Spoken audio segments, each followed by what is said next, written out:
प्रिय विद्यार्थियों, मैं प्रियलाल चौरसिया आपके लिए कक्षा 10 हिंदी व्याकरण के अंतर्गत तत्सम उपसर्ग के ऊपर मैटर लेकर के आया हूँ।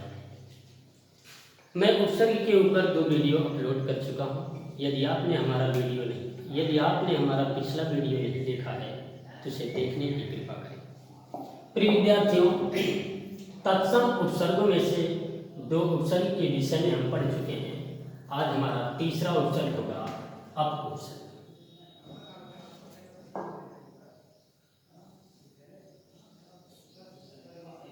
अप उपसर्ग, अप का अर्थ होता है लघुता, हीनता,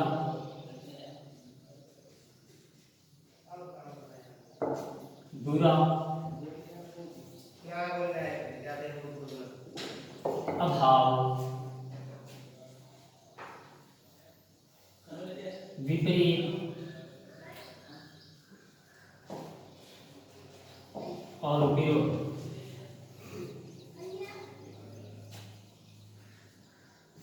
प्रिय विद्यार्थियों, तत्सम उपसर्ग के अंतर्गत तीसरा उपसर्ग है अप उपसर्ग। इस अप उपसर्ग का अर्थ होता है लघुता, हीनता, बुरा, अभाव, विपरीत और विरोध। आइए हम देखते हैं कि इस अप उपसर्ग के द्वारा किस प्रकार से हम नए शब्दों का निर्माण करते हैं, अर्थात किस प्रकार से किसी शब्द के प्रारंभ में अप उपसर्ग जुड़ने के बाद नए शब्दों का निर्माण होता है। तो जैसे मान लीजिए मान, यदि इस मान शब्द में अप उपसर्ग जुड़ा जाए, अर्थात मान शब्द में अप उपसर्ग जुड़ने के बाद नया शब्द बनता है अपमान। अगला शब्द शब्द, यदि शब्द के प्रारंभ में अप उपसर्ग जुड़ेगा तो नया शब्द बनेगा अपशब्द। अगले शब्दों में हम ले सकते हैं वाद। यदि इस वाद शब्द में अप उपसर्ग का प्रयोग हो तो नया शब्द बनता है अपवाद। इस अपवाद शब्द के बाद हम नया शब्द ले सकते हैं कर्ष। यदि इस कर्ष शब्द में अप उपसर्ग का प्रयोग हो तो नया शब्द बनेगा अपकर्ष। अगले शब्दों में अपकर्ष के बाद हम अगला शब्द ले सकते हैं व्यय। इस व्यय शब्द में यदि अप उपसर्ग का प्रयोग किया जाए तो नया शब्द बनता है अपव्यय। इसी तरह अगले शब्द की ओर हम बढ़ते हैं। अगला शब्द है यश। इस यश शब्द में यदि अप उपसर्ग का प्रयोग हो तो नया शब्द बनेगा अपयश। यश शब्द के बाद हम एक और शब्द ले सकते हैं, जैसे कीर्ति। यदि इस कीर्ति में हम अप उपसर्ग का प्रयोग करें तो नया शब्द बनेगा अपकीर्ति।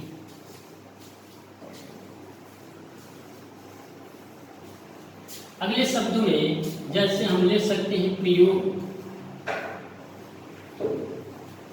यदि इस प्रयोग से पहले, अब आप इतना ध्यान दीजिएगा कि मूल शब्द यहाँ पर योग है। मूल शब्द क्या है? योग। इस योग शब्द में प्र उपसर्ग पहले से जुड़ा हुआ है, अर्थात इस योग शब्द में प्र उपसर्ग के जुड़ने से प्रयोग बना, और इसमें जब हम अप उपसर्ग का प्रयोग करते हैं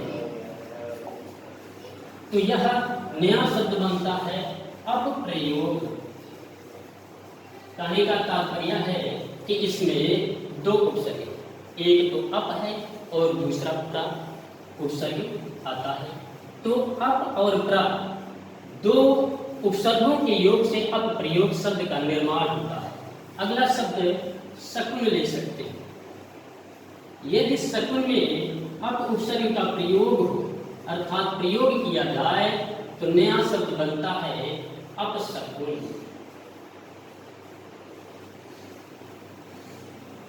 अगला शब्द कर्म। यदि इस कर्म से पहले अप उपसर्ग का प्रयोग किया जाए तो नया शब्द बनता है अपकर्म।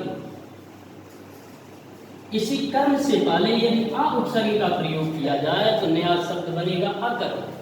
लेकिन यदि इस कर्म से पहले अप का प्रयोग किया जाए तो शब्द बनता है अपकर्म। इसी के अनुसार आगे बढ़ते हुए हम अगला शब्द ले सकते हैं राग। यदि इस राग शब्द में अप उपसर्ग का प्रयोग किया जाए तो नया शब्द बनेगा अपराग। यदि इस राग से पहले हम वी उपसर्ग का प्रयोग करेंगे तो नया शब्द बनेगा विराग। तो प्रिय विद्यार्थियों, हम किस तरीके से अप उपसर्ग का प्रयोग करके नए शब्दों का निर्माण कर सकते हैं, इसके विषय में हम यहाँ पर अध्ययन कर रहे हैं। तो एक बार हम फिर इन शब्दों पर चर्चा करते हैं। अप का अर्थ होता है लघुता, हीनता, बुरा, अभाव, विपरीत या विरोध। अब किस तरह से हम अप उपसर्ग का प्रयोग करके नए शब्दों का निर्माण करेंगे, इसके विषय में हम जानते हैं। जैसे हमारा शब्द है मान। यदि मान से पहले हमने अप का प्रयोग किया तो शब्द बनता है अपमान। दूसरा शब्द, जैसे शब्द है शब्द ही, तो हम ले लेते हैं यदि शब्द से पहले अप उपसर्ग का प्रयोग हो तो नया शब्द बनेगा अपशब्द। अगले शब्द में हम ले सकते हैं वाद। यदि इस वाद से पहले अप उपसर्ग का प्रयोग किया जाए तो नया शब्द बनता है अपवाद। और यदि कर्ष से पहले हम अप उपसर्ग का प्रयोग करेंगे तो हमारा नया शब्द बनता है अपकर्ष। और यदि व्यय से पहले हम अप उपसर्ग का प्रयोग करें तो शब्द बनेगा अपव्यय। इसी अनुसार यदि यश से पहले अप शब्द का प्रयोग किया जाए तो शब्द बनता है अपयश। और यदि कीर्ति से पहले अप उपसर्ग का प्रयोग किया जाए तो शब्द बनेगा अपकीर्ति। यदि प्रयोग, ध्यान दीजिएगा, प्रयोग में तो पहले से ही प्र उपसर्ग जुड़ा हुआ है। अब इस प्र उपसर्ग से भी पहले हम एक उपसर्ग का प्रयोग करें और उसका नाम अप। तो अप और प्र दोनों उपसर्गों के प्रयोग से हमारा शब्द बन जाएगा अपप्रयोग। और यदि सकल शब्द से पहले हम अप उपसर्ग का प्रयोग करते हैं तो नया शब्द बनता है अपशकुन। यदि कर्म से पहले हम अप उपसर्ग का प्रयोग करेंगे तो हमारा नया शब्द बनेगा अपकर्म। और यदि इसी कर्म से पहले हम अ उपसर्ग का प्रयोग करते हैं तो हमारा नया शब्द बनता है अकर्म। और यदि राग से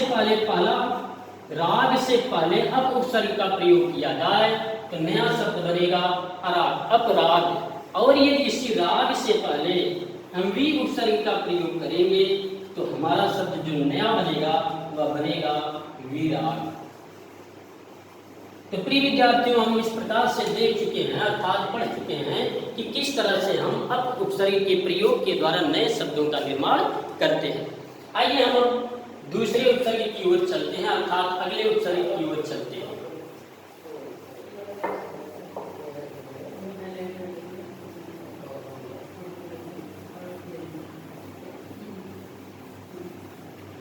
हमारा जो अगला उपसर्ग है वह है अभि उपसर्ग। अभि उपसर्ग, इस अभि उपसर्ग का अर्थ, अभि उपसर्ग का अर्थ है पास, जिसे आप नजदीक भी कर सकते हैं, सामने, और का तात्पर्य हुआ तरफ, और उसके बाद इच्छा प्रकट करना, इच्छा प्रकट करना।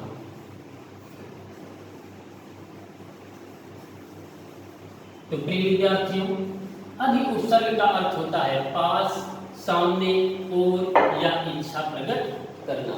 तो आइए हम देखते हैं कि किस तरह से किसी शब्द के प्रारंभ में अभि उपसर्ग के प्रयोग के द्वारा नए शब्द का निर्माण होता है। तो हम पहला शब्द लेते हैं ज्ञान। पहला शब्द हमारा है ज्ञान। यदि इस ज्ञान से पहले हम अभि उपसर्ग का प्रयोग करें तो नया शब्द बनेगा अभिज्ञान।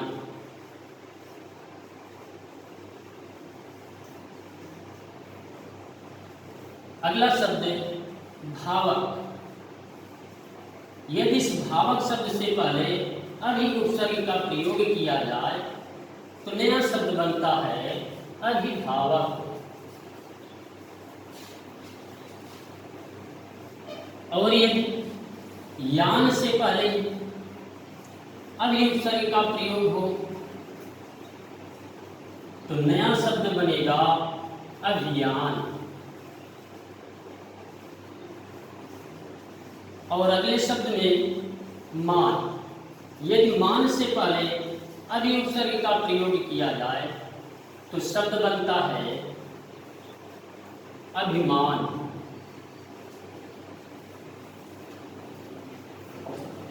और यदि सार शब्द से पहले अभि उपसर्ग का प्रयोग हो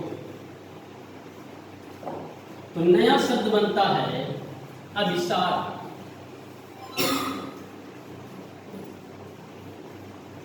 और यदि अगले शब्द में नव हम ले सकते हैं और इस नव से पहले जब अभि उपसर्ग का प्रयोग करेंगे तो नया शब्द बनेगा अभिनव।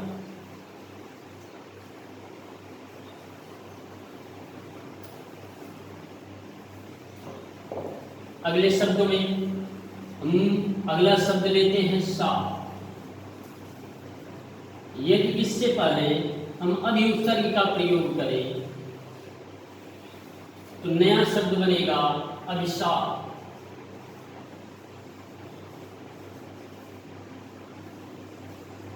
अगला शब्द नंदन।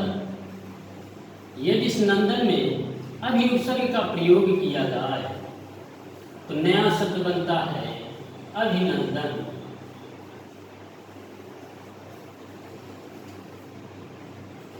अगला शब्द वृद्धि। यदि इस वृद्धि शब्द में अभि उपसर्ग का प्रयोग हो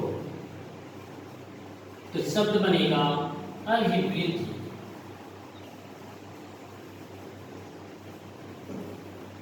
अभिवृद्धि।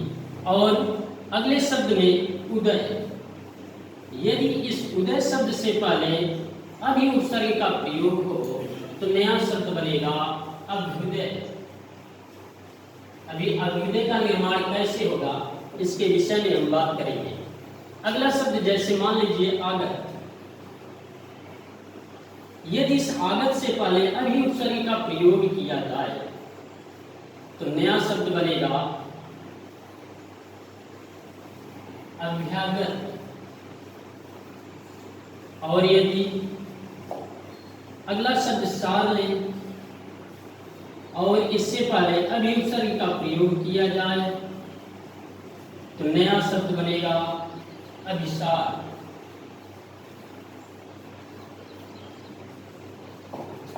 अगले शब्द में हम कर्ता ले सकते हैं। यदि इस कर्ता से पहले अभि उपसर्ग का प्रयोग किया जाए तो नया शब्द बनता है अधिकर्ता।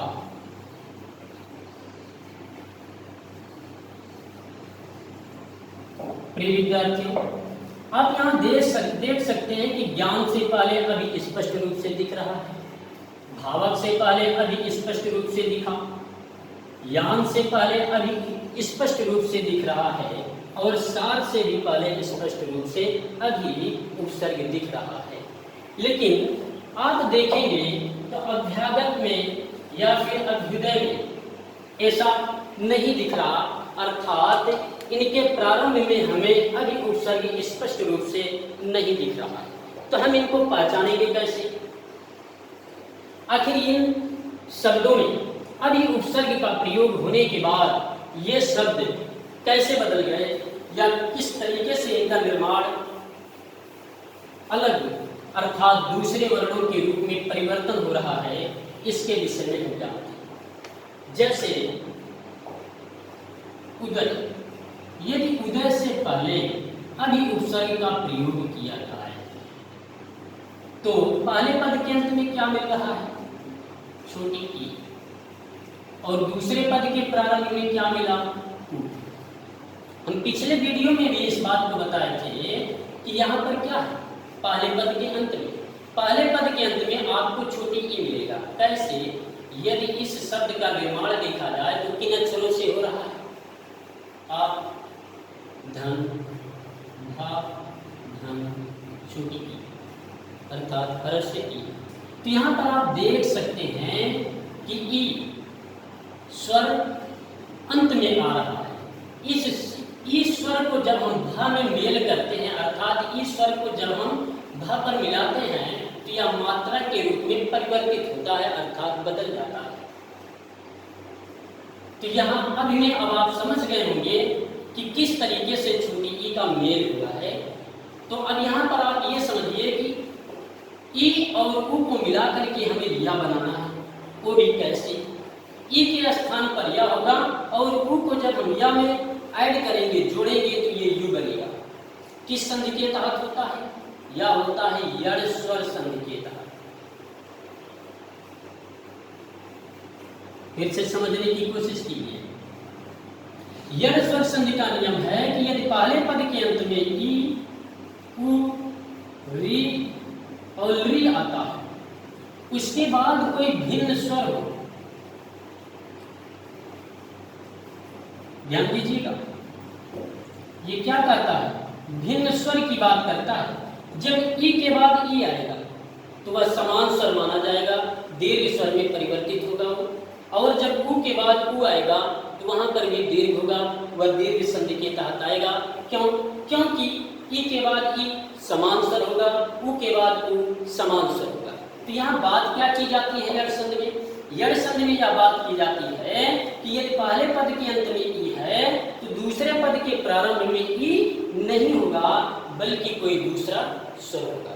तो यहाँ पर आप स्पष्ट रूप से देख सकते हैं कि पहले पद के अंत में ई आया है और दूसरे पद के प्रारंभ में उ आया है, अर्थात ये दोनों समान स्वर नहीं हैं, बल्कि ये दोनों भिन्न स्वर हैं। तो यड़ संधि का नियम है कि जब पहले पद के अंत में ई हो और दूसरे पद के प्रारंभ में भिन्न स्वर हो तो ई के स्थान पर या हो जाता है। और जो भी भिन्न स्वर होगा, जो भी भिन्न स्वर होगा, उस भिन्न स्वर को हम या में ऐड कर लेंगे, अर्थात जोड़ लेंगे। तो ई के स्थान पर या बनेगा और उसके बाद जो भिन्न स्वर होगा उस भिन्न स्वर को हम या के साथ मेल कर देंगे, अर्थात मिला देंगे। तो यहाँ पर पहले पद के अंत में या आया और उसके बाद दूसरे पद के प्रारंभ में भिन्न स्वर अर्थात उ आ रहा है, तो इस उ को हम या में ऐड कर लेंगे, अर्थात जोड़ लेंगे। या यूं कहिए कि ई और उ मिलकर के यू का निर्माण कर रहे हैं, अर्थात यू बना रहे हैं। तो यहाँ पर हमारा नया शब्द क्या बना? यहाँ पर अ बच रहा है। अब जब भा से, ध्यान दीजिएगा, एक व्यंजन से जब हमने स्वर को निकाल दिया, बाहर कर दिया, तो यहाँ अर्ध व्यंजन होगा, अर्थात आधा व्यंजन होगा।